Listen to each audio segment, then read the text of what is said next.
Russians are starting to muse what to do with important bases within the 300-kilometer Storm Shadow range due to the recent strikes in Luhansk. It is the same discussion as when HIMARS entered the battlefield last year and which concluded with their decisive defeat in Kherson City. Obviously, this is not practical for Storm Shadows unless they want to defend the Ural Mountains. I have added a map showing the 180 miles range from Ukrainian positions.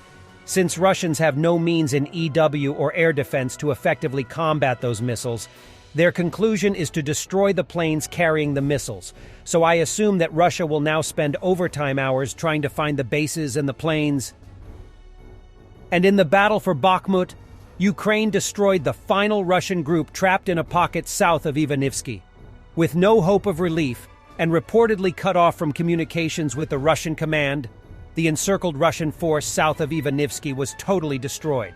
Ukraine now has options to move on Klishchivka and on to Zaitseve, and eventually to Vesela Dolina, perhaps forming the southern pincer of a Ukrainian Bakhmut envelopment, while at the same time, the northern force moves on Yahidny to form the northern pincer. The Russian command continues to attack at the center of the Ukrainian positions in Bakhmut, as evidenced by the firm's fires, while the Russian flanks are being steadily enveloped. This is open ground, and things can happen fast, especially if a few Challenger 2 tanks and IFVs just happen to find themselves in the neighborhood. In an attempt to show he is totally not dead, Belarus's Alexander Lukashenko makes his first public appearance in nearly a week. He is talking about Russian planes and helicopters shot down last weekend, seemingly confirming this is not stock video to be released in his absence. But from the sound of his voice, you can tell that he is not well. Нашего государства, особенно в воздушном пространстве. Как я вижу, сейчас обстановка у нас не критическая, но тем не менее факторы настораживающие.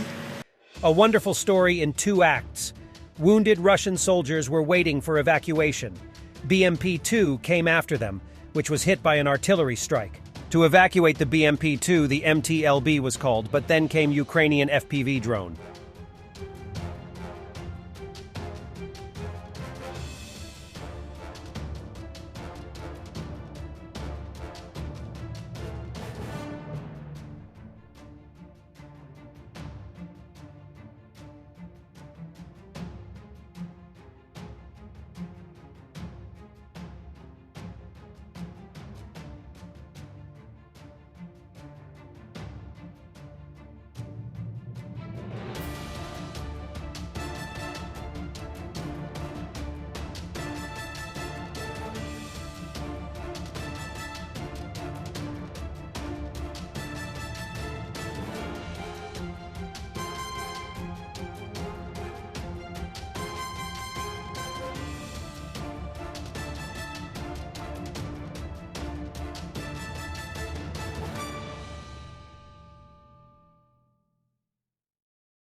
Defeat, probably HIMARS, of the Russian Panzer S1 air defense system, presumably in the Luhansk region.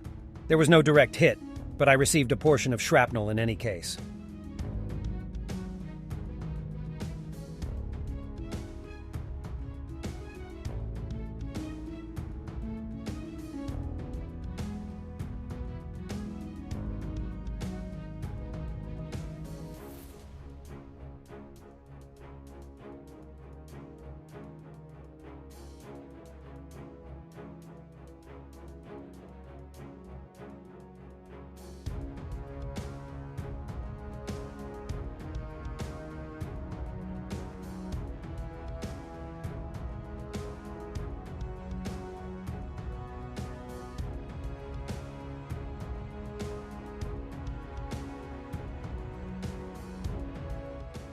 Further Russian losses from Svatovo, Luhansk Oblast, including a destroyed BM-27 Uragan, BTR-82A Montana, LB, R-149 MA-1, and 2 Kamaz 6x6.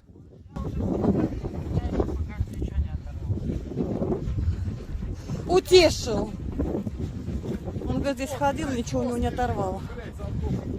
Ukrainian T-72 EA tank, delivered from Czechia, towing a slightly damaged YPR 765 APC, delivered from the Netherlands near Bakhmut.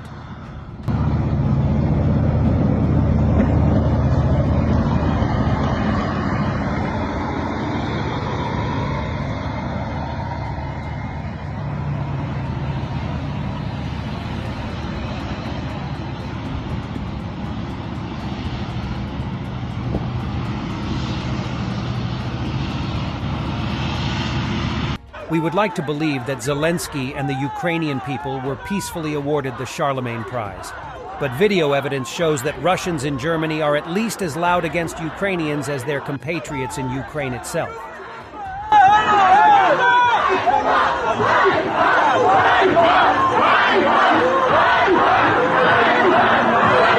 The British government announces the forthcoming training of Ukrainian pilots in the skills of flying the F-16 jets. This is the first official statement about the training of Ukrainian pilots on Western models of modern military aviation.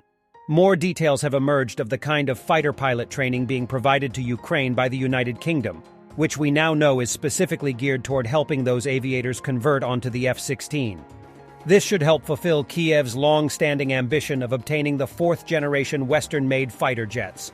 While the leaders of Ukraine and the United Kingdom have also discussed a possible coalition of jets for the Ukrainian Air Force, as a means of making that more achievable.